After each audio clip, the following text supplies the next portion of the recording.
things we did while we were in our polygamous cult, part 16. I don't know if Amanda's family did this, but in my house, we had huge stop signs on our fridge, our freezer, our computer, literally anything that was like an extracurricular activity or something that we weren't allowed to do until we finished our entire checklist. And the stop sign said, "Stop. Do I have the freedom?" Did you have that? No, we didn't have, no, that sounds like a your family thing. But we did have the weird rules on the fridge, right? The fridge being extracurricular.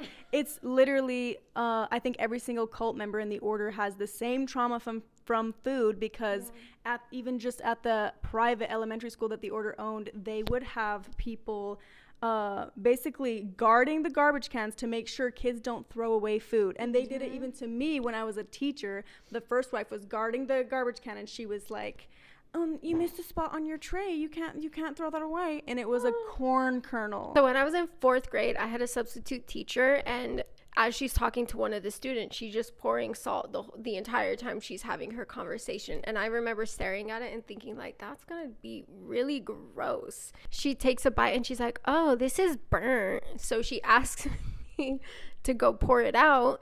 So I take it to the lunchroom and I'm about to pour it out, and this teacher comes up to me and she's like, "You can't dump your food out." And I'm like, "It's not my food, it's my teacher's," which she wouldn't listen. And she's like, "If you're gonna pour that food out, I'm gonna go get your mom," because my mom was also a teacher there, which led to a lot of other trauma in school, but we could get to that in a later one. Trauma for today. Anyway, but she would not let me pour it out, but I also was not going to eat it because it's not my food. And so I refused to eat it, and then finally my substitute came and she was like, "Priscilla, what are you doing? Why didn't you come straight back to class?" So that's when I told her, like, "She's trying to make me eat your food." And she stood up for me and was like, "Yeah, it's mine." I told her to throw it away, so throw it away, which that teacher was flabbergasted because we don't waste food. But anyway, on to my next story. I was pouring out my own food a different time. I think I was even younger at this point.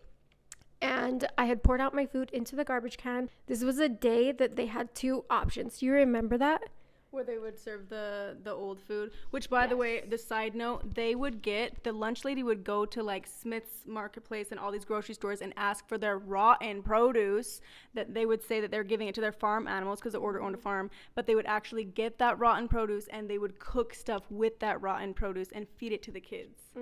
So you were there on an option where they were serving leftovers from the day before? Yes. So they had the leftovers from the day before and then the new thing that they made that day, which was soup, and that's what I chose. The other thing was beans, by the way.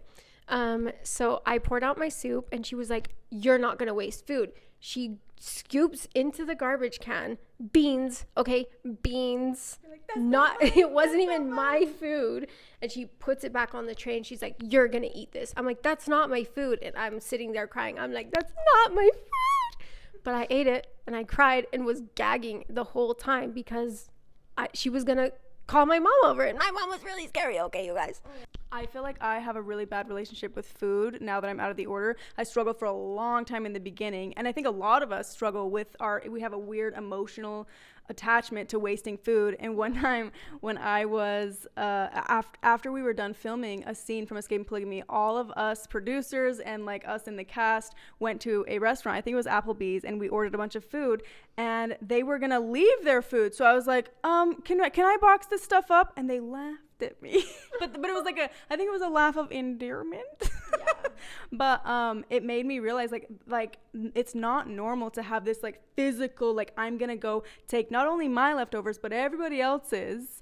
Yes, like, it gives us, not anymore, but it gave us so much anxiety to waste food. But then it's like you become a human trash can. Right. I literally had to coach myself and be like, "Look, either you're gonna eat this food and feel like crap, or you're going to throw it away. Either way, it's not going to be here tomorrow." But when I was growing up, not only did the school do that stuff to us, my stepdad wouldn't let us get down from the table until we were done eating our food. It didn't matter if we had to sleep there.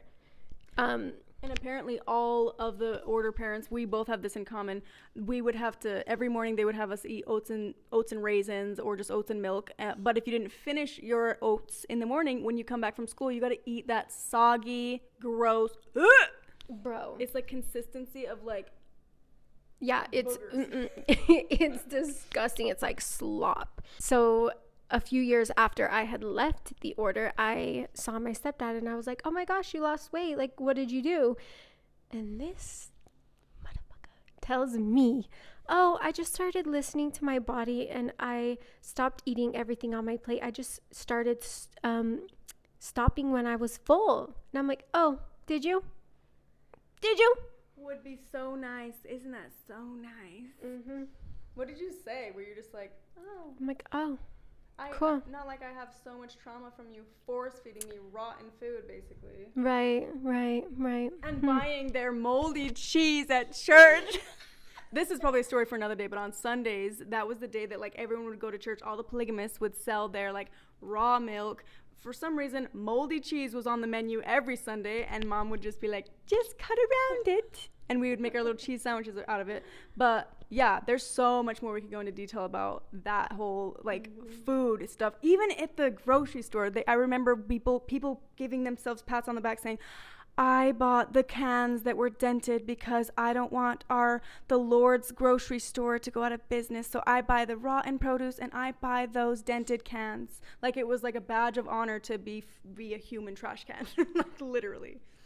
But if you guys like this story and you want more stories on this, leave them in the comments down below. Or also follow our YT channels and Instas.